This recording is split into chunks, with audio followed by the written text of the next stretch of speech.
What's up, Suki? How are you doing, bro? Yeah, we made it to Friday. It's a pity Friday's so close to Monday.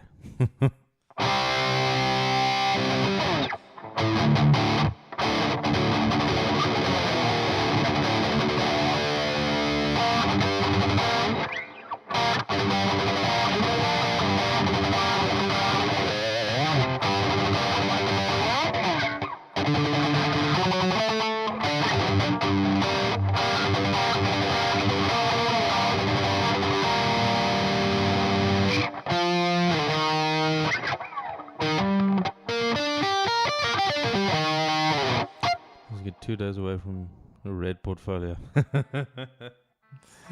Oh, man, yeah. Yeah. It feels like you're already a working man. You're already working. But you haven't matriculated yet. Yeah, I think the standards that side must be a bit bigger. Thank Trump for this, bro. Oh, dude. Yeah.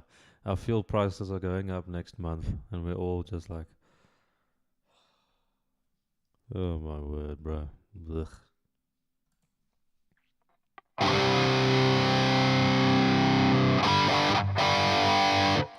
Remember, what goes down will come up, and what goes up will come down. There is this natural state of equilibrium, but yeah. Ugh. Oh yeah, all you see is red. All the tech stocks and oh goodness. Yeah. I told you, bro. Lockheed Martin and Raytheon. That's all you need to invest in. Or some of the banks now, like I don't know, JP Morgan, Goldman Sachs. Oh, they're probably gonna make a killing now. There we go. Yeah. Yeah, there we go, Lockheed. Yeah, literally, dude. Type in ChatGPT. When to use C Dorian mode. Come up with good answers. Yeah, the thing is, I guess the knowledge base that is contained in AI is very, very, very useful. Yeah, disclaimer is not a yeah, I know that's a thing. You have to do that. But yeah, yeah, you can really get some interesting ideas because it pretty much pulls the all the information that's on the internet and organizes it into a meaningful answer. So yeah, it'll definitely give you some good ideas. It's just there is a little bit of hesitancy because sometimes it can hallucinate or it can get things wrong. But for the most part, it's pretty accurate. So yeah, it can help you out. It can really help you out. It's a very useful tool. So yeah. Let's see here.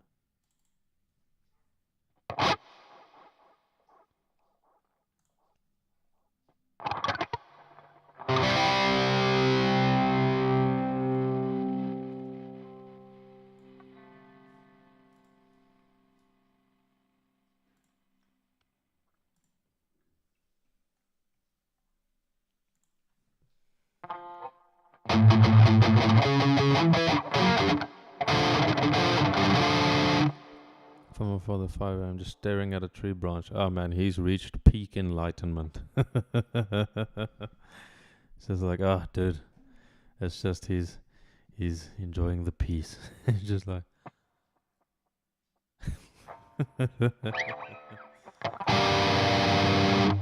oh, he's just contemplating the nature of reality.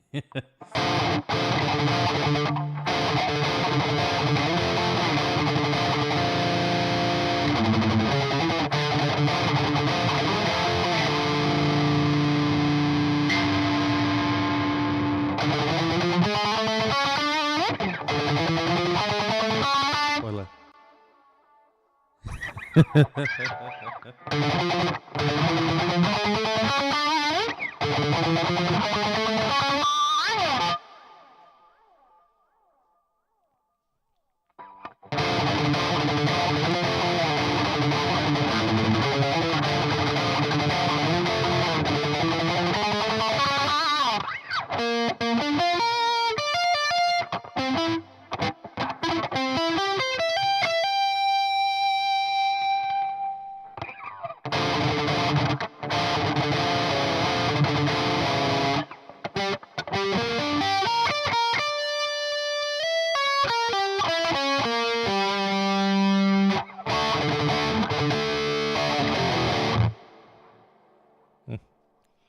it's such a cool song. I also want to learn War Heart.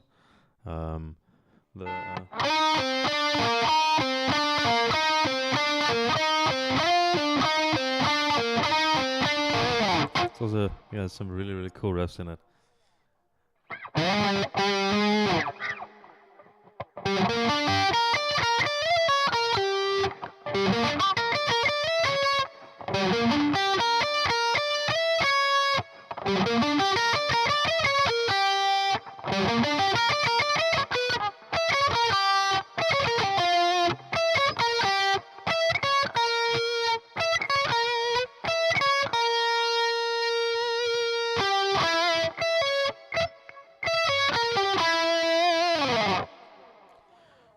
Should metal players learn thumb at the back of the neck, classical guitar style, from the start, or can metal players do thumb over the neck, Hendrix style?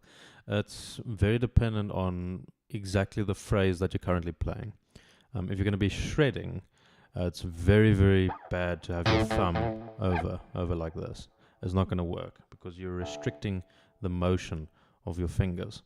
So you want to, if you're doing like scale runs or shreds, you'll want to turn like this. But if you're going to be doing blues stuff where there's a lot of bending and everything, it does help to grab the guitar because you'll have a lot more power. So like a sort of approach. So you can definitely use the thumb, but in situations. But a good habit will be to drop the thumb a little bit, like that. And then you can play like that. But classical position, classical guitar style is like, it's parallel, sort of to the frets. Your fingers are parallel to the frets, which isn't necessarily the best style or the best technique, because in order to get that position, you have to twist you have to supinate your forearm quite extreme. And like it's going to cause a lot of pain and stuff. So you can relax a little bit, have your palm face your face. So like right now, I'm over here, even though I'm going to be playing,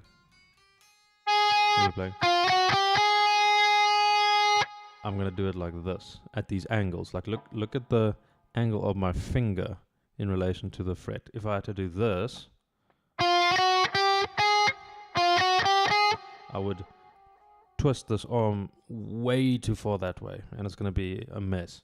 So you'll want to angle it towards you. So like right now, my fingers are not parallel to the frets at all, and that's perfectly fine. So you'll want to get this sort of thing done.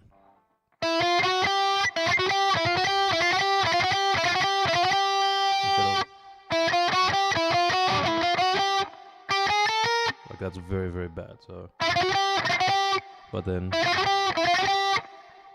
very dependent on context. No problem, Moonlight. Good to see you.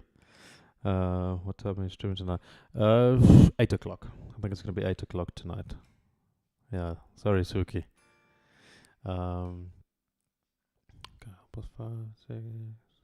Yeah, I think it's probably going to be 8 o'clock.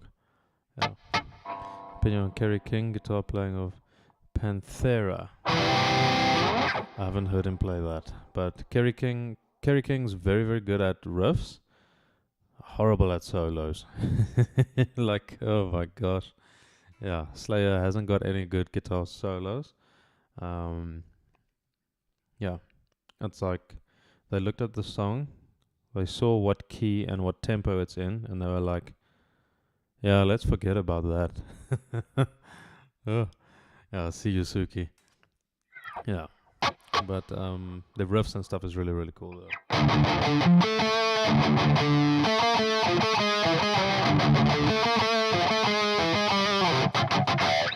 Really cool.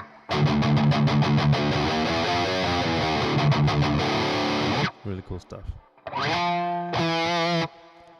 Panthera, or do you mean Pantera? It's Pantera's a different story.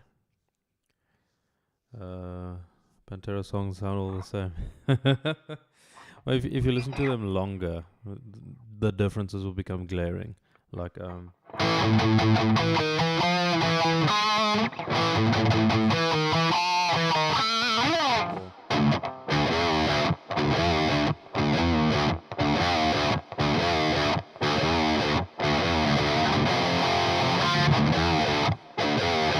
it's very, very different.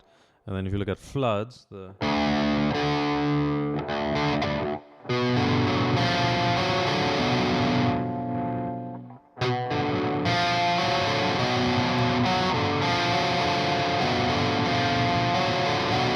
Floods is significantly different.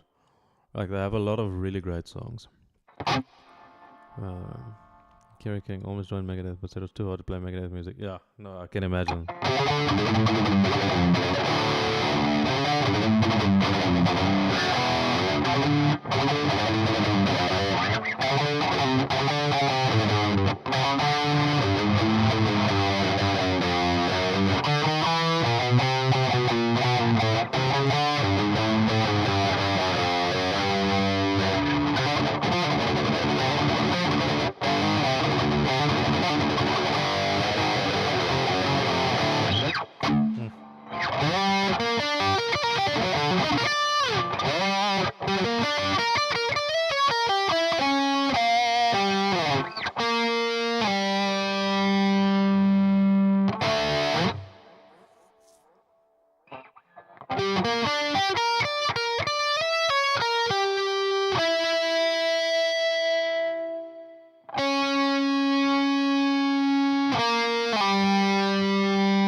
King of Slayer, not Pantera.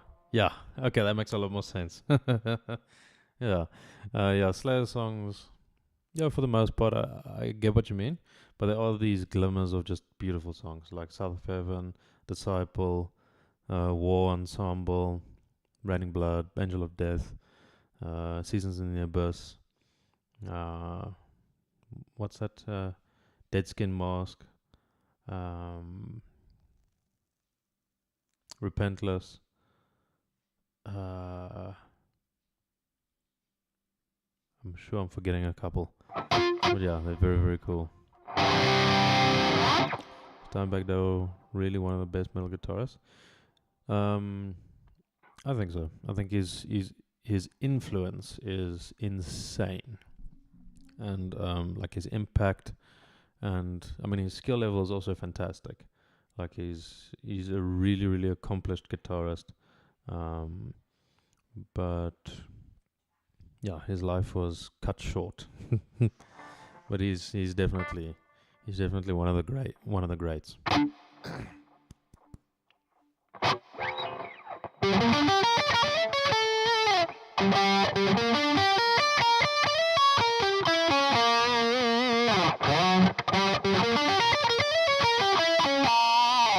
Yeah, Slayer songs sound all the same. Yeah, I get you.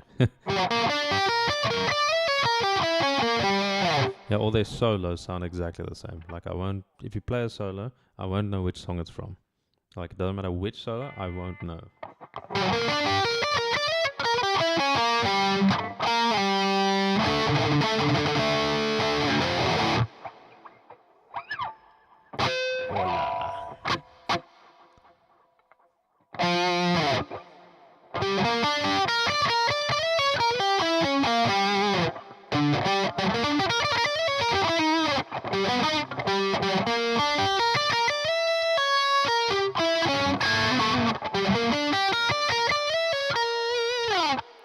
Labyrinth.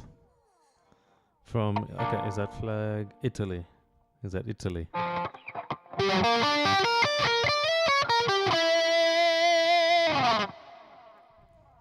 about that one that goes woo, woo, woo, woo?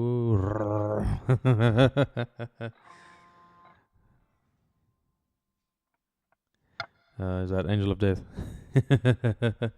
Or Disciple? By the way, Michelangelo Badio is a guitar geek. What do you think of his playing? He's extremely good. He's extremely fast and technical and everything. I don't like his playing though. Like it's a bunch of shred and a bunch of it's too much. I would prefer a little bit more melodic breaks and everything. He's extremely good. Like you'll have to commend him for his technical prowess. Like he's phenomenal. But yeah, like I won't listen to his music necessarily. But you cannot deny that the man is damn fast.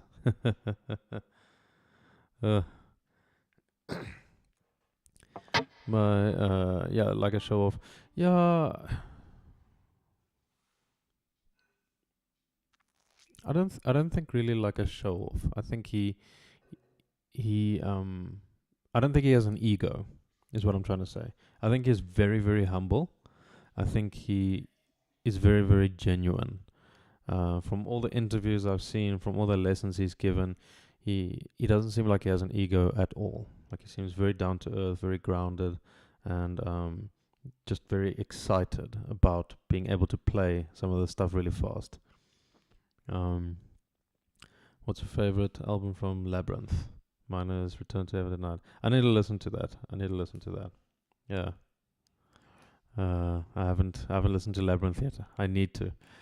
Yeah, it's on the list now. I think some shredders use speed to hide their lack of melody and phrasing. Possibly, but I think it's harder to become extremely proficient and clean and locked in with shredding than it is to get good at melody and phrasing. Like I think the ability to shred on the level that these guys shred is a lot more difficult to develop than to play melodically and phrase. But now the problem is you get so consumed by speed that you neglect melody and phrasing.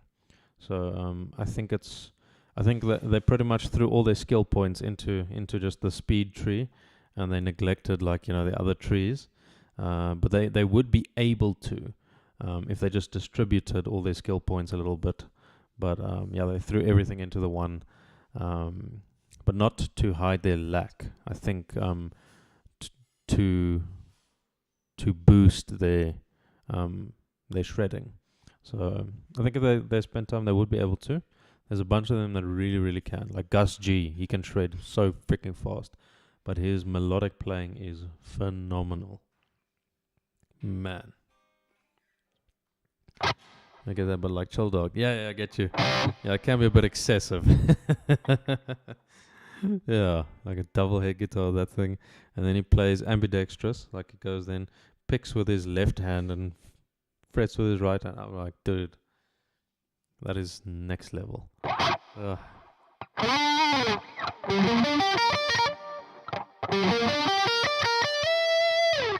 See you, man. Have a good one.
Like, would I rather listen to David Gilmour play the most feelsy thing for 10 minutes or someone shred for 3 minutes?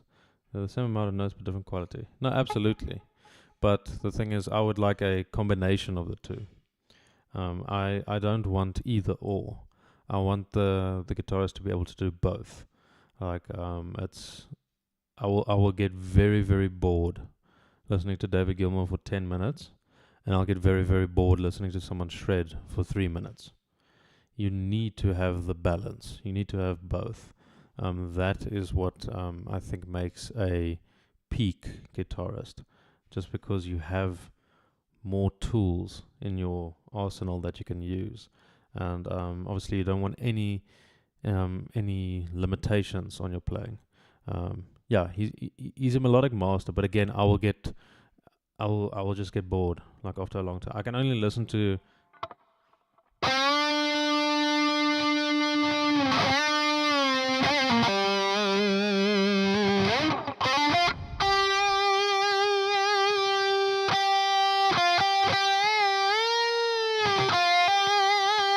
For so long before it becomes uninteresting. Like, you need to attach it to something, and then it's good to have these bursts of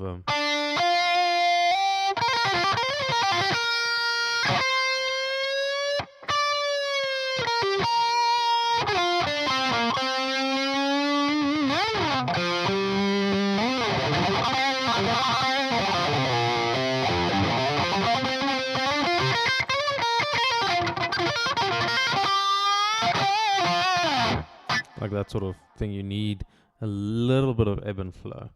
Obviously that wasn't the greatest, but the example is like having both. Yes, Randy Rhoads and EVH were masters at having both speed and melody.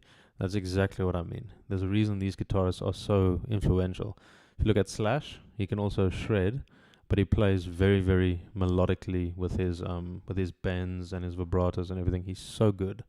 Like, you can really, looking at those musicians, I'm like, damn, those ones are really, really nice to listen to. Just the detail in their playing, it's beautiful. So you need to have the balance.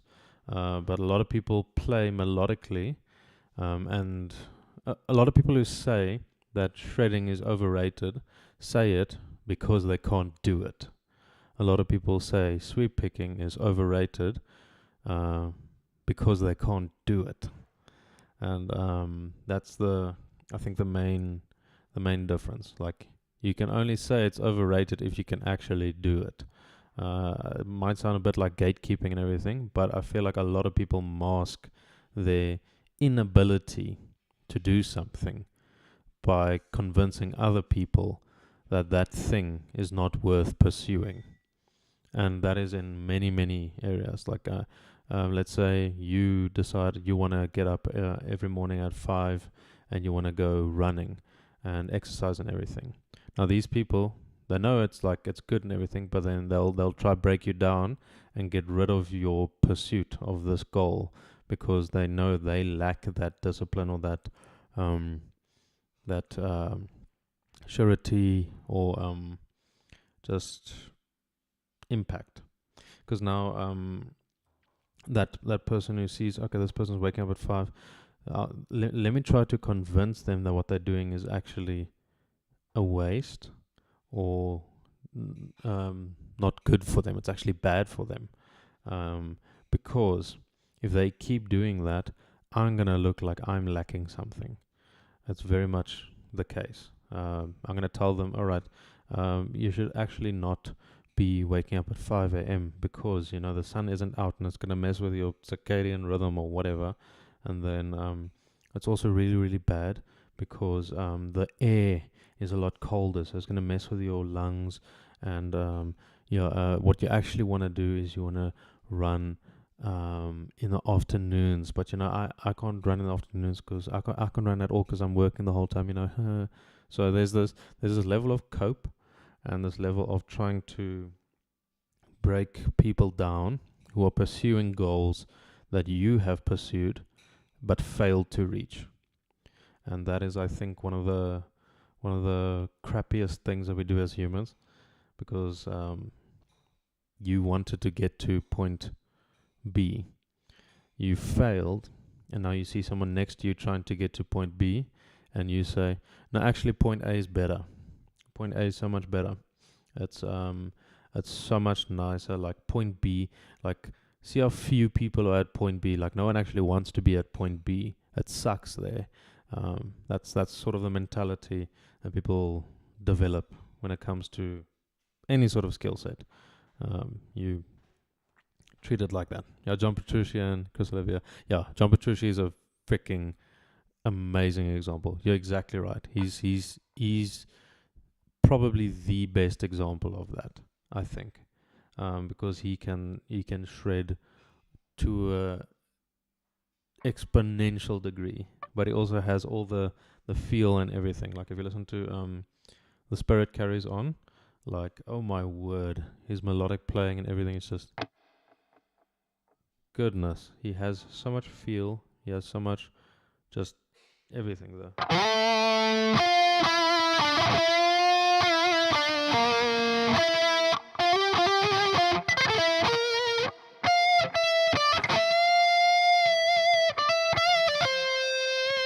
Like, all that stuff. It's just, he's so damn good. He's really, really good. So he's the person that has bridged the gap. So you want people who can be in point A and point B and communicate to both sides. You don't want someone who's just at point A or just at point B. So, yeah. Hope that makes sense.